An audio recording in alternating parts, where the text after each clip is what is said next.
Merci d'être là donc pour la petite présentation que je vais vous faire autour de quelque chose qu'on a appelé Matisse-Gratte, qui paraît effectivement un terme ou un titre un peu provocateur, mais quand Matisse-Gratte, il est aussi dans la provocation de la peinture au début du XXe siècle. C'est une présentation que j'aurais eu le plaisir de faire avec une de mes amies qui s'appelle Elisabeth Lebovici, qui est professeure à l'EHESS entre autres. Mais hélas, Elisabeth ne peut pas être là aujourd'hui, elle a eu un empêchement de dernière minute, donc j'ai la lourde tâche de vous présenter cette chose. C'est un travail qu'on avait fait avec Elisabeth, en fait, qu'on a repris à cause du titre même de la conférence, du festival cette année à Fontainebleau, sur la matière, mais c'est en fait quelque chose qui est assez ancien dans notre travail, puisque c'est un article qu'on a écrit en 1993, qui avait été publié dans les cahiers du Musée d'art moderne du Centre Georges Pompidou, et c'est un article qu'on avait appelé lithophanie de Matisse. Lithophanie est un terme assez savant, on pourra y revenir dessus plus tard. Et ce qui nous intéressait effectivement là, c'était la matière telle que Matisse l'employait, et particulièrement les effets de matière, que ce soit des lignes, des masses, et dans ces effets de matière, plus particulièrement quelque chose que Matisse fait dans ces années-là, qui est tout à fait surprenant, qui est qu'il enlève une couche picturale, et qu'il travaille par retrait de la couche picturale, qui est un procédé très curieux quand on le pense par rapport à la peinture, puisque la peinture, au contraire, c'est d'ajouter des couches picturales, les unes par-dessus les autres, et pas de la retirer. Il ajoute, au fond, de la matérialité à la toile en retirant de la matière. Et on est là face à une espèce de paradoxe qui nous avait intéressés. Cet effet qui est visible à l'œil nu, qu'on peut voir dans de très nombreuses toiles de Matisse, nécessite néanmoins un contact direct avec les œuvres. Et d'une part, et d'autre part aussi, cette étude nécessitait de voir ou de comprendre ou de vérifier que Matisse employait ça à plusieurs reprises, et en faisait presque un système à un certain moment. C'est-à-dire que ça devenait un trait de sa peinture, si je peux m'exprimer ainsi. C'est grâce à une exposition, celle qui avait été organisée, celle qui avait été organisée à Beaubourg par Dominique Fourcade et Isabelle Monod-Fontaine en 93, qui faisait elle-même suite à l'exposition de New York au Musée d'art moderne dans les mêmes années, que l'on a pu vérifier ceci. En tout cas, c'est lors de cette exposition qu'on s'est aperçu tout d'un coup de cette pratique très étrange chez ce peintre. Je vous ai mis les deux couvertures du catalogue, c'est une exposition importante, et ça pose aussi une remarque à propos des expositions, c'est-à-dire qu'on fait toujours des critiques sur les expositions avant que l'exposition ouvre, et on le fait de plus en plus d'ailleurs, c'est ce que je regrette beaucoup dans la presse contemporaine. Les gens écrivent avant même que l'exposition soit ouverte, et que l'on ne revient jamais sur les expositions après l'exposition, c'est-à-dire qu'il n'y a plus, à mon avis, de vraie critique de l'exposition, et que cette critique, il n'y a pas de leçon tirée des expositions. Et ce qu'on avait voulu faire dans cet article, c'est de montrer aussi que l'on pouvait tirer des leçons d'une exposition, et que ça ouvrait à des problématiques à chaque fois. Donc, crayon en main, nous sommes partis dans cette exposition à Beaubourg, et nous y avons passé, nous sommes allés au moins plusieurs fois, et on a listé les grattages, et à notre grande surprise, on les a trouvés dans de très nombreuses toiles. Deuxième remarque aussi, tout le monde pouvait les voir, ces grattages. Le problème, c'est qu'un grattage, ça se voit pas à la photographie. Ça ne passe pas à la photographie. Et que pour le voir, effectivement, cette pratique, il faut être devant la toile. Et là, il y a là aussi toute une question à la façon dont on constitue l'histoire de l'art. C'est-à-dire qu'il y a indiscutablement, parce que nous travaillons à travers des choses qui sont des reproductions, souvent, il y a des tas de choses que nous ne voyons pas. Et indiscutablement, l'histoire de l'art a été en partie faussée par le fait qu'elle est travaillée à partir de reproductions. Alors ça change un peu ces dernières années. Les nouvelles technologies font que de plus en plus, et dans les musées on le voit souvent, les gens prennent des détails des toiles ou des choses qu'ils remarquent et que l'on peut à nouveau montrer. Alors, quand on a écrit cet article, quand on a vu cet article, il y avait très peu de choses décrites sur le sujet. On a regardé si quelqu'un avait parlé du grattage, Matisse gratte, est-ce que quelqu'un en avait parlé et tout. On s'est aperçu qu'il y avait pas de choses sur le sujet et que au fond très peu de choses aussi dans les années 90, très peu de textes abordaient le sujet de la matière. On signalera cependant deux ouvrages qui nous paraissent importants. D'une part, ici, l'ouvrage dont je vous mets la reproduction de Jean-Claude Bonne et de Éric Aliès, qui s'appelle La pensée Matisse, par portrait de l'artiste en hyper fauve, aux éditions du Passage. Vous savez que Bonne interprète la peinture de Matisse d'une façon tout à fait nouvelle vis-à-vis de la pensée vitaliste de Bergson, mais surtout il va passer du principe de l'étude des formes, qui est celle de l'histoire de l'art classique, ou, comme il le dit, d'un art où c'est la différence de quantité de la couleur qui fait sa qualité. C'est-à-dire une étude vraiment sur la matière. Et puis le deuxième livre aussi que l'on peut citer, plus récent, est l'exposition de John Elderfield et Stéphanie D'Alessandro, Matisse Radical Invention 1913-1917, qui a eu lieu en 2010 à Chicago, puis ensuite à New York, qui est une étude très détaillée du travail de Matisse, et particulièrement l'élaboration des toiles de Matisse. C'est un très très bon travail, évidemment, d'historiens d'art, très utile pour nous parce qu'il est très précis, il est très historique, et qu'il utilise aussi de façon tout à fait intéressante des archives qui n'étaient pas disponibles dans les années 90, comme nous avons travaillé. Alors, c'est vrai aussi que quand on a fait cet article, on était très marqué par toute une approche post-structuraliste. On était un peu dans la voie de deux revues qui s'appellent Macula et October, notamment et plus particulièrement des écrits de Jean-Claude Liebenstein qui avaient été d'Yves Alain-Bois sur Matisse, et toute notre opération a consisté donc à isoler une unité signifiante qui est le grattage, un élément grattage qui soit aussi un élément matériel de la peinture, qui se présentait en de nombreuses occurrences dans les tableaux de Matisse. Nous voulions regarder comment nous pouvions interpréter cette unité signifiante, comment elle prenait sens suivant ses modes de représentation. Et aussi, nous voulions travailler ou commencer à travailler sur la matière de la peinture que donc peu de gens avaient abordée. Sur l'histoire matérielle donc des œuvres. Alors, avant de se lancer là-dedans, il faudrait d'abord savoir ce que c'est que gratter. C'est une pratique ancienne. Vous savez que le mot italien, graffito, en italien, gratter, scratch en anglais, renvoie à une technique relativement courante utilisée en peinture, en poterie et sur le verre, qui consiste à poser sur une couche préliminaire une deuxième surface qui la recouvre et gratter cette surface de façon à faire apparaître la superficie, la superficie qui est en dessous, la surface qui est en dessous, qui va donner de façon à faire émerger une forme ou un dessin qui émerge grâce à la couleur du dessous. Alors, vous le voyez, c'est quelque chose qui a été utilisé sur de très nombreux supports. Ici, je vous ai mis un mur, par exemple, qui sont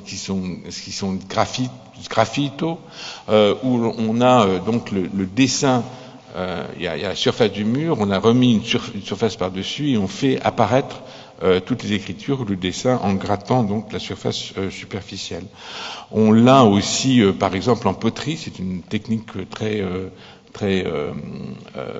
courante. Hein. Si vous, j'ai googlisé tout simplement, j'ai cherché sur Google tout simplement cette photo, vous pouvez la retrouver facilement. On a une surface de terre, on la recouvre d'une autre surface et on va gratter cette surface de façon à ce que le dessin apparaisse en dessous par grattage. Vous l'avez aussi dans la peinture. Je prends ici un autoportrait de Rembrandt jeune. Tous les cheveux de Rembrandt sont absolument grattés. Alors il y en a deux versions, hein, je ne vais pas me lancer dans cette histoire de l'art compliquée. Et ce qui est intéressant, alors que dans la peinture ancienne italienne, on voit très peu de grattage, hein, en fait, c'est la peinture flamande, la peinture hollandaise, pardon, on voit énormément de grattage. Alors on pourrait en citer beaucoup d'exemples. Ernst van der Neer, par exemple, ce paysage qui se trouve au Rijksmuseum, vous ne le voyez pas ici sur la photo, mais il est gratté absolument partout. Il a refait le dessin, particulièrement sur les chevaux qui sont devant ici. Hein, tout le dessin du dos, par exemple, est fait en grattant la surface et c'est la préparation du blanc qui est en dessous. Ou de façon plus étrange encore, sur cette peinture de Karel Fabricius, excessivement connue de nos jours, où en fait la petite bande blanche que vous voyez sur la tache jaune de l'aile de l'oiseau, je vous l'ai montré en détail, est grattée, pas peinte, grattée. On a enlevé, il a enlevé la peinture. Alors, on en trouvera énormément d'autres exemples quand on commence à chercher, parce qu'après avoir découvert le grattage chez Matisse, on s'est mis comme des fous depuis 20 ans à peu près à essayer de repérer tous les grattages qu'on voit dans les peintures. Chez Watteau, par exemple, ici, ou chez Watteau, comme je ne sais pas si vous êtes du nord ou du sud, une partie en haut à droite du tableau qui est au Louvre est absolument grattée. Vous pouvez en voir un très beau actuellement, j'ai pas mis la photographie, un énorme grattage chez Velázquez dans un portrait de Philippe V. Tout le dos du roi est absolument gratté. Vous pouvez aussi le voir chez Corot, par exemple, ici, toutes les lignes, tout le scribouillis qui est en bas là. Corot a absolument gratté sa peinture, mais vous pouvez le voir aussi chez Gauguin, par exemple. Une toile qui est actuellement exposée chez Beyeler, où on n'a pas de flèche, je vais faire ici, où ici, entre les barrières, toute cette zone-là est absolument grattée, et toute cette zone-là est aussi absolument grattée. Le peintre a enlevé la peinture. Alors, ce sont des exemples que je vous montre dans les peintures plus classiques, pour vous montrer que la pratique est infiniment plus courante que l'on ne peut penser. Et je pense qu'elle a été cachée, comme je vous l'ai dit tout à l'heure, par le fait que, en peinture, on pense toujours que le peintre ajoute, mais on ne pense jamais que le peintre retire.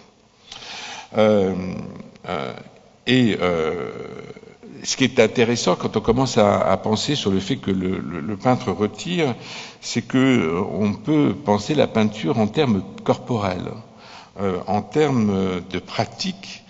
C'est-à-dire qu'on est alors enclin à mettre en rapport qu'on est en train de mettre en rapport avec d'autres pratiques.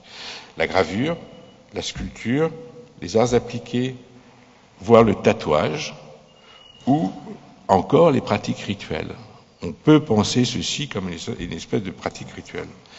On est donc tenté, et c'est ce qui m'avait intéressé en tant qu'anthropologue, d'avoir une pensée anthropologique de la peinture, c'est-à-dire d'un faire de la peinture, de la façon dont les peintres agissent pour obtenir l'entoile.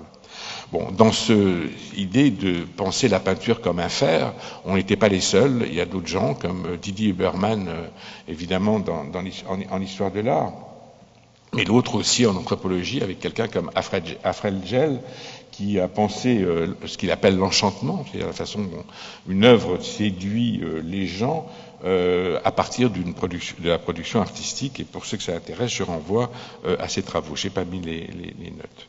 Alors, quand Florence m'a demandé de parler sur En fait, elle m'avait inscrit au début dans une série ici qui est de regarder plus précisément un tableau en détail. Et c'est pour ça que j'avais choisi, en lui disant, écoute, je veux bien parler de la matière, j'avais choisi ce tableau, Vue de Notre-Dame, qui est conservé à New York et qui a été peint donc entre janvier et février 1914. Et qui est une toile une toile de dimension moyenne, puisqu'elle fait 147 cm sur 94 cm. Cette toile, j'ai oublié de vous la remettre ici, mais ça va s'arranger, fait partie de toute une série de tableaux par Matisse. Si on fait l'histoire de l'art de ce tableau, elle est l'ultime version, la plus radicale aussi, d'une série qui se développe en 2 sous-séries. L'une qui date de 1897-1907, l'autre de 1914. Alors, on peut la commencer par cette série de Notre-Dame de la Tête-Galerie, qui est une toile assez étonnante. Elle est peinte en 1900 et on voit qu'il y a un contraste entre les 2 parties de la peinture. Le haut de la peinture est plutôt impressionniste, c'est dit rapidement. Le bas est déjà un peu plus fauve. Puis ensuite, une peinture de 1902, très étonnante, qui est conservé à Buffalo aux États-Unis, où les motifs sont, où le bleu domine, où les contours sont imprécis, comme si Matisse voulait traduire un effet de brume sur la cathédrale. Une version de 1904-1905, où les motifs sont transcrits par des petits points colorés. C'est une version qui est conservée à Stockholm. De la même année, mais probablement un peu postérieure, une version par grandes taches colorées, qui a fait partie de la collection Signac, je ne sais pas où elle est actuellement.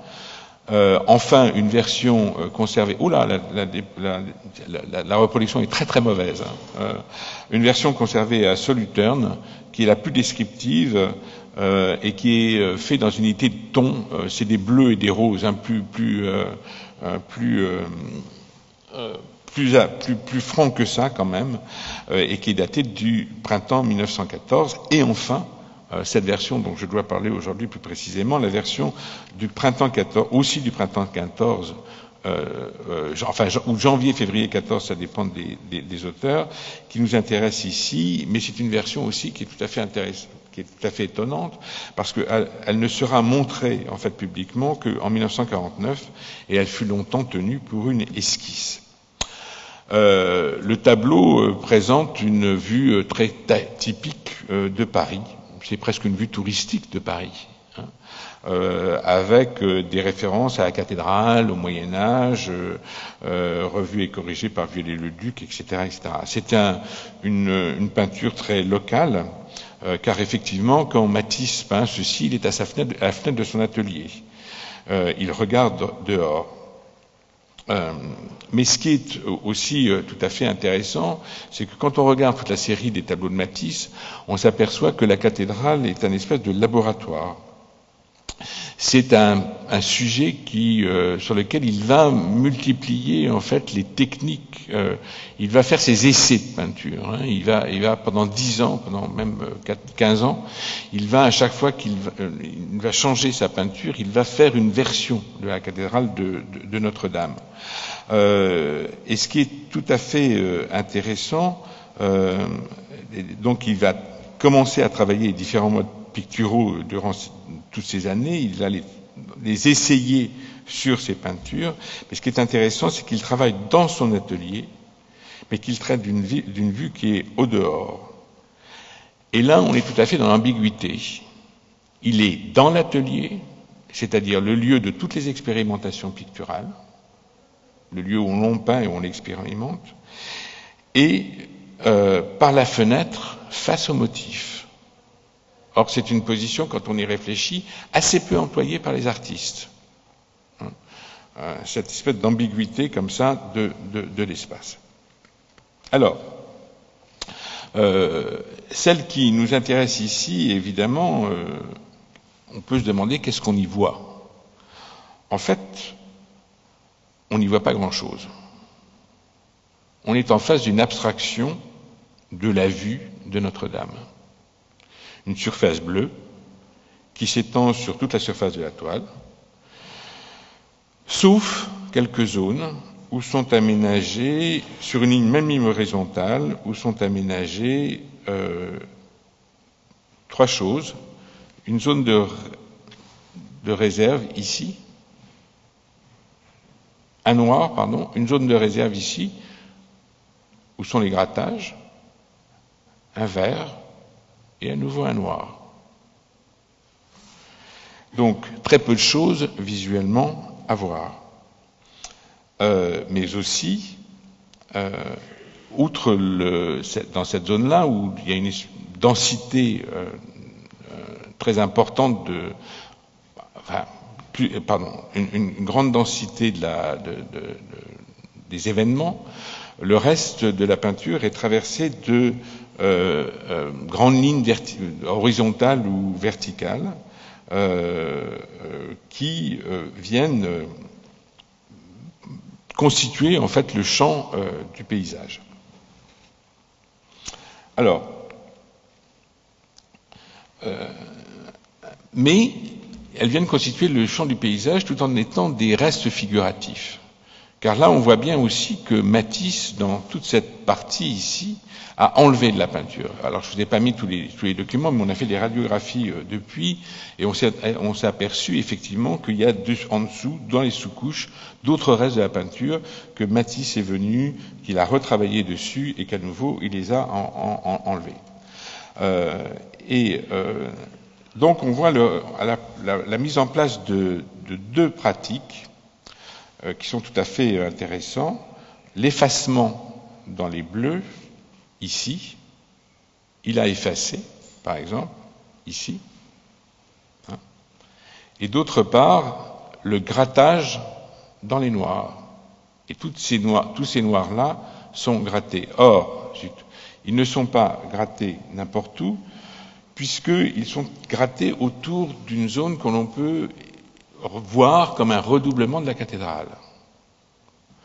C'est-à-dire qu'il y avait une première forme cathédrale, et puis il a peint une deuxième forme cathédrale à l'intérieur de cette forme cathédrale, et qu'il a effacé par grattage une partie de la première forme cathédrale qu'il a fait. Il l'a diminuée. Les zones noires autour de la cathédrale qui sont ici sont aussi des effets très curieux. Elles peuvent passer, comme la zone noire qui est à côté de la tache verte ici, elles peuvent passer pour des ombres. Ce qui est intéressant, c'est que le noir ici est à la fois un reste, probablement de quelque chose que Matisse avait fait, une première version et une inversion, car elle donne à la peinture cette espèce d'ambiguïté tout à fait étrange et qui la rend fascinante, qu'on est en face d'une peinture à la fois de jour et d'une peinture de nuit, d'un effet de jour et d'un effet de nuit. Quelles que soient les interprétations, que l'on soit du côté du diurne ou du nocturne, que l'on soit en face d'une vision diurne ou d'une vision nocturne, ce noir produit des effets de lumière.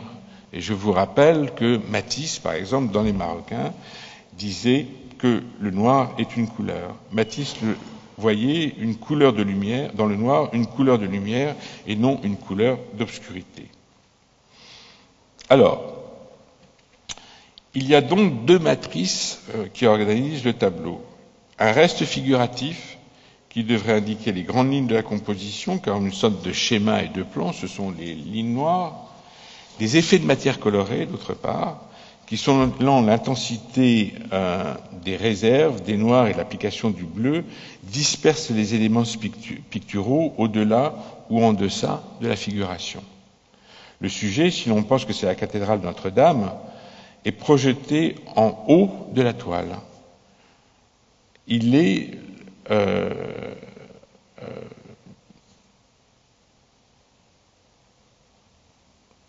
un reste de quelque chose que Matisse a vu, la cathédrale. Et il l'a presque effacé. De même, le reste du lieu autour et le paysage urbain est vidé de ces signes au profit d'intensité colorée et lumineuse.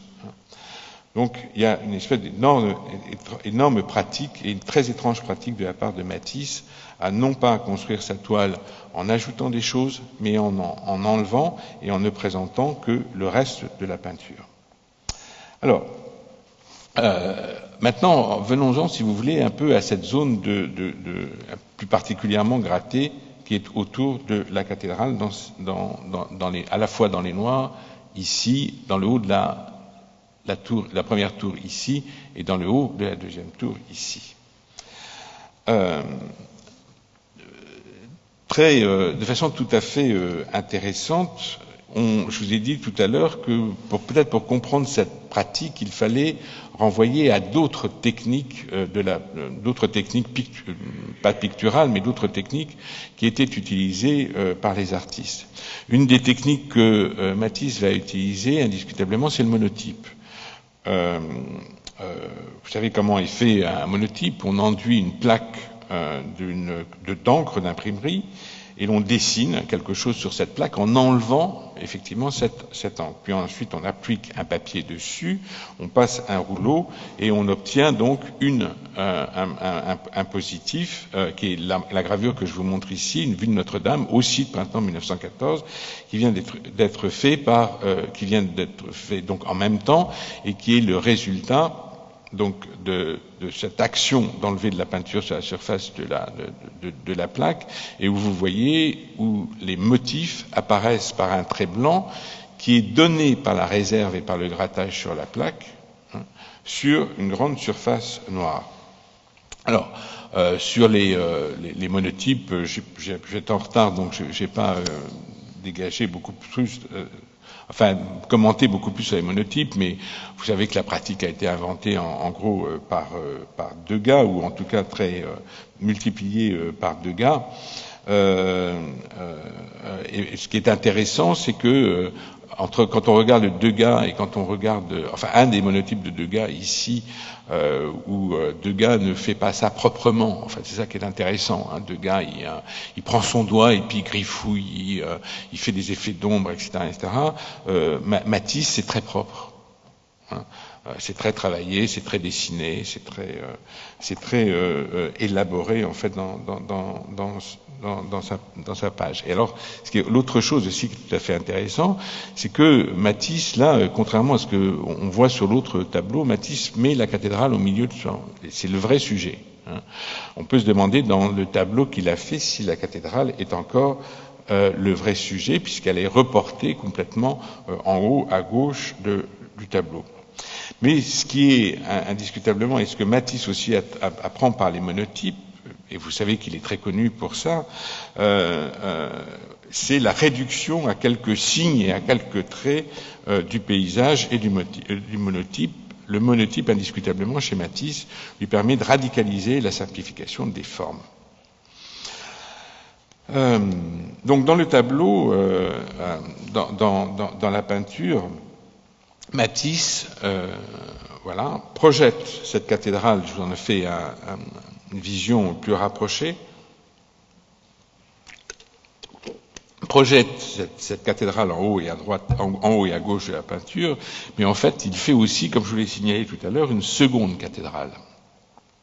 Il y a une cathédrale dans la cathédrale. Alors, le grattage, comme je vous l'ai dit tout à l'heure, est réservé à une zone bien spécifique. Il spécifie l'écran entre les deux modèles, la grande et la petite.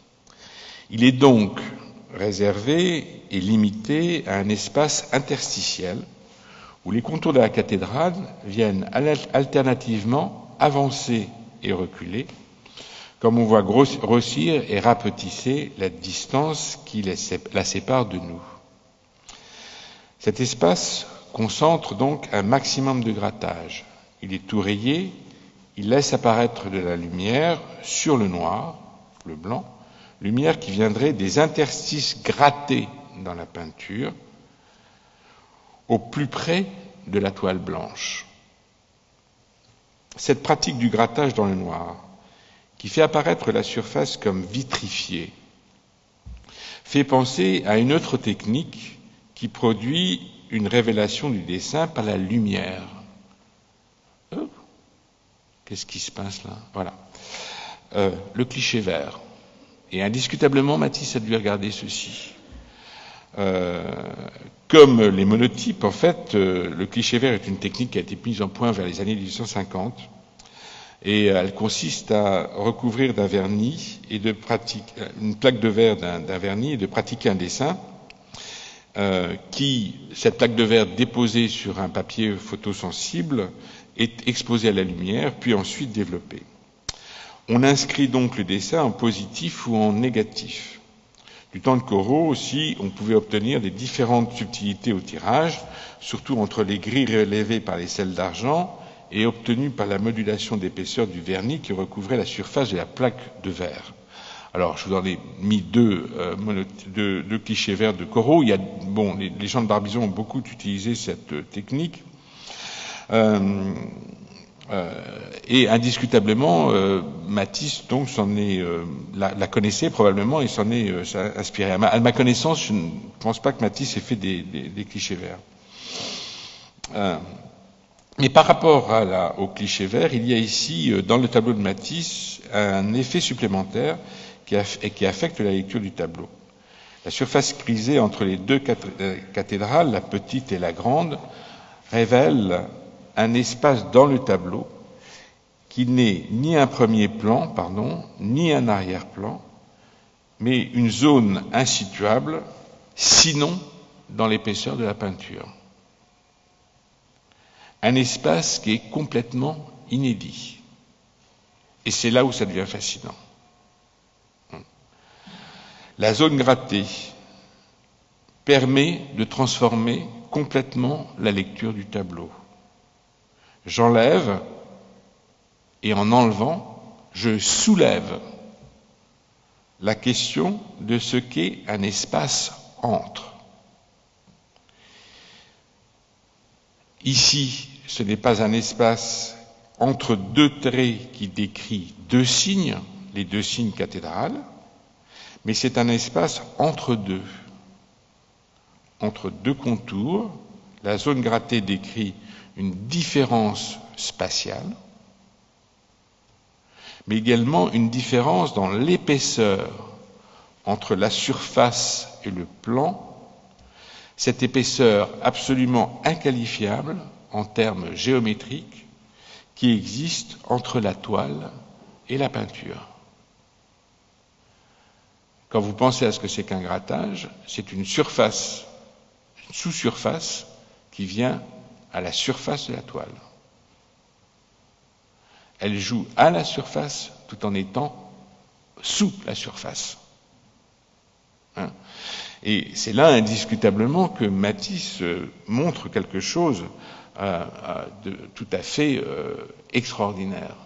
Il qualifie en fait la peinture.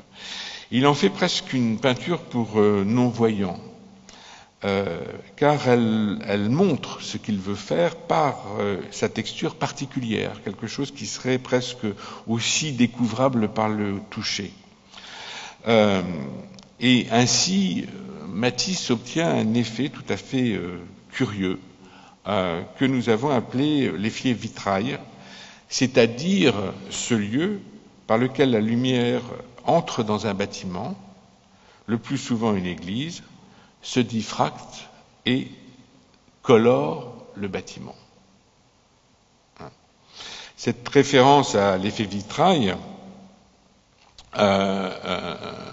nous permet au fond de comprendre aussi, de comprendre le monochrome bleu, car ce bleu rend la fenêtre sensible. Je vous ai dit tout à l'heure que Matisse peignait en fait un motif à partir de son atelier. Il le voit à travers la cathédrale, le motif, il le voit à travers la fenêtre de son atelier. Il désigne la fenêtre comme une surface de la toile, c'est-à-dire qu'il vient projeter le motif sur la fenêtre, comme le lieu par lequel passe le motif. On peut le dire aussi autrement, la fenêtre devient le lieu où le motif, c'est-à-dire la vue de Notre-Dame, le lieu où elle se réalise, la vue. Okay. Ceci est déjà noté par Jan Siegel dans un article de 1980 où elle fait une très très belle étude sur toutes les variations autour des cathédrales de Matisse, où elle dit, je la cite, « Finalement, la cathédrale fenêtre fait écho à la fenêtre à travers laquelle le spectateur voit, ainsi qu'à la forme extérieure du tableau lui-même. C'est une peinture qui porte l'idée de la fenêtre, dans la fenêtre, à un écran plus loin. » Cette question du vitrage, de la vitre comme surface de projection de la lumière, de colorisation de l'espace, reviendra donc quelques années plus tard, même plusieurs dizaines d'années plus tard, dans les vitraux de Vence. Et vous voyez effectivement sur cette photo, peut-être vous pouvez sentir ce que probablement Matisse déjà voulait faire dans la toile de 1914, c'est-à-dire colorer l'espace à travers la peinture. Vous voyez qu'ici, dans la chapelle de Vence, les vitraux donnent de la lumière couleur à l'intérieur de l'architecture et ainsi la déréalisent ou en tout cas donnent un effet de sacralisation.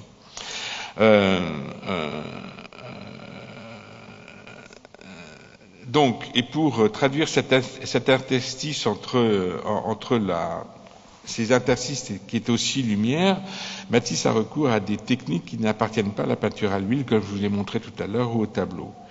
Il transfère dans la matérialité de la peinture la technique des monotypes, de la gravure, des clichés verts, mais aussi de la grisaille des vitraux, par exemple, qu'il a pu voir ici, ou encore de la scarification sur la peau, si l'on doit faire référence aux sociétés exotiques. Et si je fais cette réflexion sur la scarification de la peau, ce n'est pas par hasard, car un des autres tableaux très très grattés de Matisse, c'est celui-ci.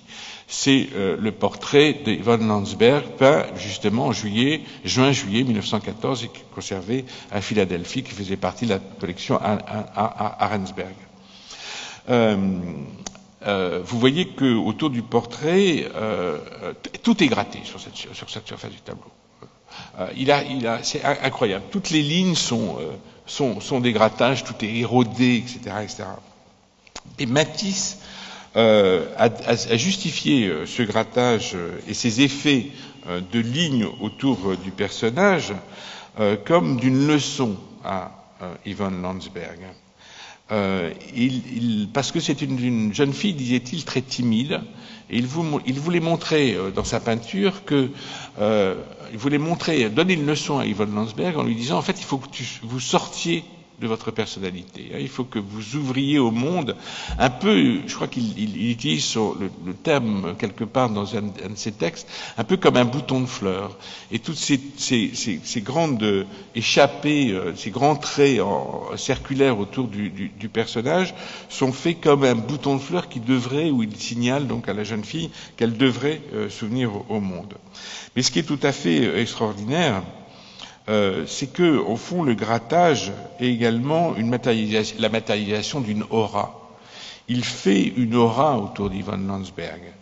Un peu dans ce portrait, le grattage constitue l'aura, comme dans la photographie de la fin du XIXe siècle, où des filaments, des halos matérialisent l'électricité du corps.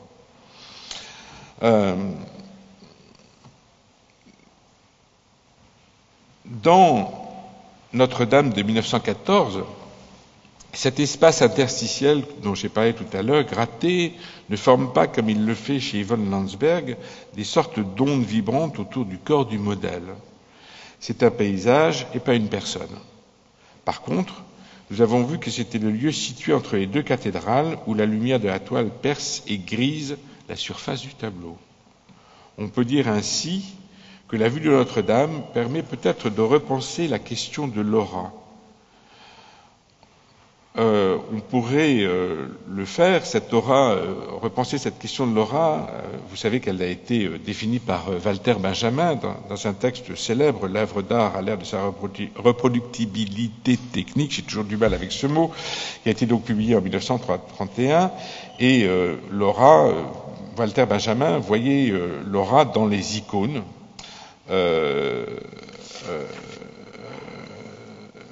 c'est-à-dire ces choses où il disait dans les icônes, il y a une vibration qui est absolument unique à l'œuvre, qui était propre à une communication mystique, et on peut se demander si on ne peut pas aussi repenser ce terme de l'aura sur la cathédrale.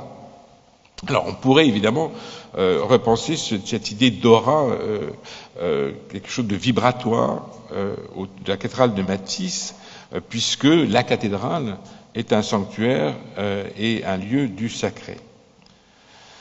Mais pourtant, ce n'est pas tout à fait notre hypothèse. Notre hypothèse, c'est que Matisse a transféré cette pensée oratique non sur la cathédrale, mais sur la création même. Ce qui engage de repenser l'aura à l'aune du grattage. L'emplacement vibrant de la peinture se situe là où le grattage a lieu, en haut, à gauche, la place du cœur. Ainsi, cette présence qui définit aussi le caractère d'unicité de l'aura, elle est là, et c'est comme ça que Walter Benjamin l'a désignée, c'est celle qui est opérée par le geste, par un processus de production, par retrait de la peinture. On peut donc aussi avancer l'hypothèse que c'est la présentification du geste, de la création de la peinture, que le grattage opère.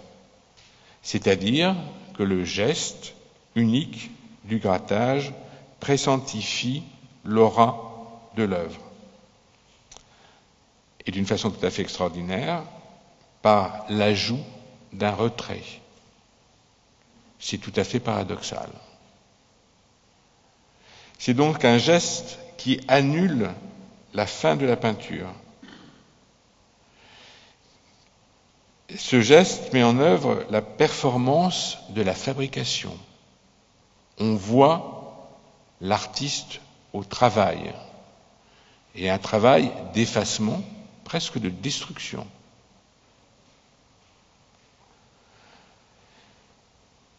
Et c'est ce travail de destruction qui rend présente l'œuvre.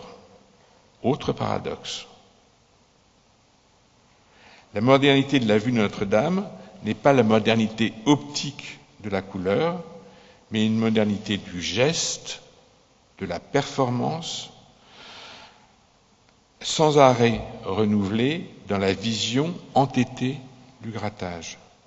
Le geste du peintre est ici donné à voir, il devient le sujet de la peinture, ou en tout cas son objet, puisqu'il donne à voir la peinture comme pratique, où la peinture se fabrique grâce à sa suppression partielle, sans jamais retourner au point d'origine. La surface de la toile originelle est vide. C'est une pratique transformative, une pratique rituelle, incisée et infiltrée dans le corps de la peinture et dans celui du tableau. Je vous remercie.